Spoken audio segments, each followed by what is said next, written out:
नमस्कार मेरे सनातनी मित्रों, जय श्री राम और हैप्पी मकर संक्रांति। मकर संक्रांति की आप सबको बहुत बहुत शुभकामनाएं। मित्रों, मकर संक्रांति के 2 दिन पहले यानी कि 13 तारीख को यह वीडियो आएगा। तो हम आज आपको मकर संक्रांति का धार्मिक और वैज्ञानिक महत्व ज्योतिषीय दृष्टि से जानेंगे और आपको बताने की कोशिश करेंगे कि मकर संक्रांति के कौन सी तारीख को आता है और उसको कैसे और क्यों मनाते हैं, उसके पीछे का क्या है वैज्ञानिक कारण, वो हम सब जानेंगे। तो इसके लिए मित्रों आपको वीडियो पूरा देखना पड़ेगा और अंत में राम लल्ला के मंदिर के उद्घाटन के दिन का मुहूर्त क्यों है खास, ये भी हम आपको बताएंगे। तो इसके लिए आप वीडियो के अंत तक बने रहिए और आपने अभी तक चैनल को सब्सक्राइब नहीं किया है तो सब्सक्राइब कर दीजिए और बाजू वाले बेल आइकन को भी प्रेस कर दीजिए ताकि नए वीडियो की नोटिफिकेशन तुरंत मिल पाए। तो सबसे पहले मित्रों, मकर संक्रांति कब है? 14 या 15 तारीख को। इसको जानना बहुत ही आसान है, आज हम आपको बताएंगे। देखिए, किसी भी पंचांग में आप देखेंगे तो उसमें लिखा होगा कि किस तारीख को सूर्य का कौन सी राशि में प्रवेश होगा, ये स्पष्ट लिखा रहता है और कितने बजे होगा ये भी इसमें लिखा रहता है। तो इस समय सूर्य नारायण 14 तारीख को रात्रि को 2:54 को और कुछ जगह मतलब मुंबई में 2:26 को, वो हर प्रदेश के अनुसार मिनटों में थोड़ा बहुत फर्क आ सकता है। तो धनु राशि से मकर राशि में प्रवेश करेंगे, ये लिखा रहता है हर पंचांग में और आप बहुत ही इजीली इसको देख सकते हैं। इसीलिए इस टाइम मकर संक्रांति 15 जनवरी को मनाई जाएगी। संक्रांति मतलब सूर्य का एक राशि से दूसरी राशि में प्रवेश। इस राशि प्रवेश को संक्रांति कहते हैं और जिस राशि में प्रवेश करते हैं सूर्य, उस राशि का नाम दिया जाता है। जैसे कि पौष मास की संक्रांति यानी कि अभी ये जनवरी में जो आती है, उसको हम मकर संक्रांति के नाम से जाने जाते हैं।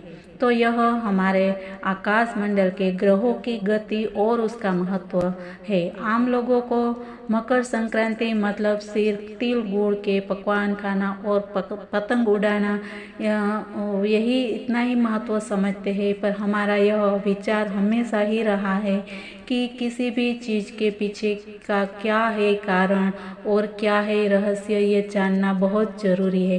तभी उत्सव और त्यौहार मनाने का मज़ा आता है।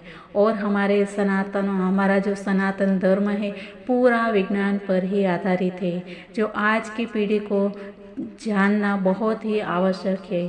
क्योंकि कभी कभी अधूरा ज्ञान जो है वो ही यह त्योहारों को विकृत दिखा के ना ही मनाते हैं और ना ही मनाने देते हैं।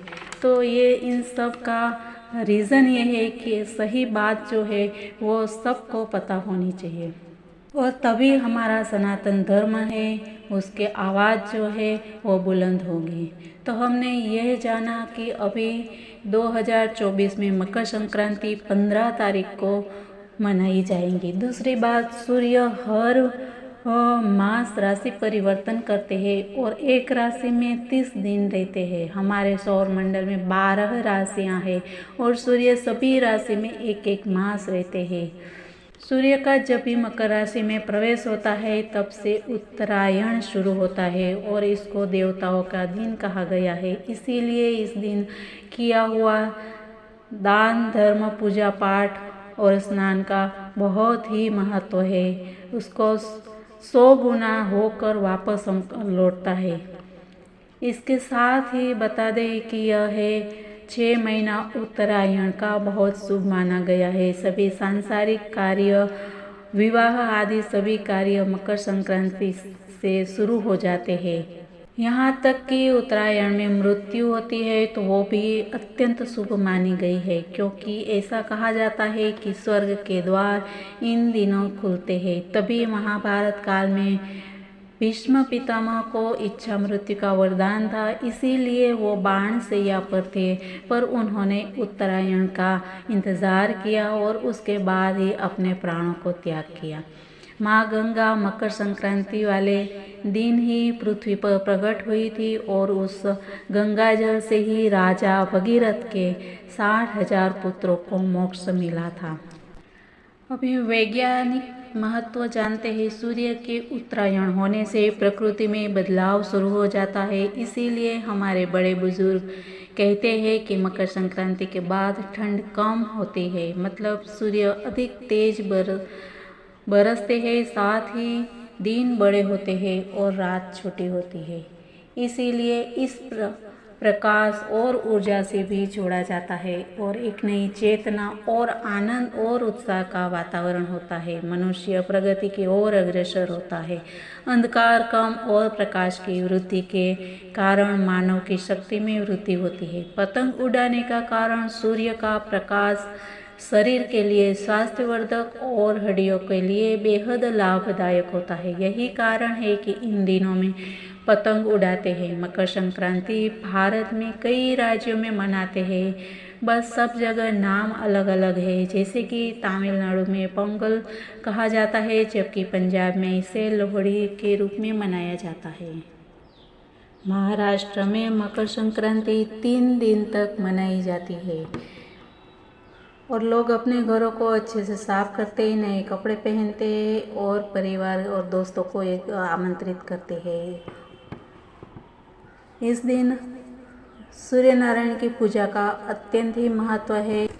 तो इस तरह से मकर संक्रांति सब जगह अलग अलग जगह पे अलग अलग रीति रिवाज रहते हैं, लेकिन सबका जो हमारे सूर्य नारायण है वो सबके देव है, आदि देव कहा जाता है और वो सबके लिए बहुत ही ज़रूरी है। इसीलिए सब लोग अपने अपने रीति रिवाजों के अनुसार मनाते हैं। अब आइए जानते हैं कि हमारे रामलला के प्राण प्रतिष्ठा के उत्सव के लिए जिसने तारीख निकाली है वो महंत कौन है और इनका क्या है महत्व, इनके बारे में हम जानते हैं। तो अयोध्या के मंदिर के उद्घाटन की तारीख और रामलला के प्राण प्रतिष्ठा का शुभ मुहूर्त काशी के पंडित गणेश्वर शास्त्री द्रविड़ ने निकाला है। गणेश्वर शास्त्री ने ही काशी विश्वनाथ का मुहूर्त निकाला था। अयोध्या में राम मंदिर का उद्घाटन 22 जनवरी को होना तय हुआ। इसी दिन खास मुहूर्त में रामलला का प्राण प्रतिष्ठा और रामलला के लिए एक खास मुहूर्त निकाला है जो है कुछ सेकंडों का।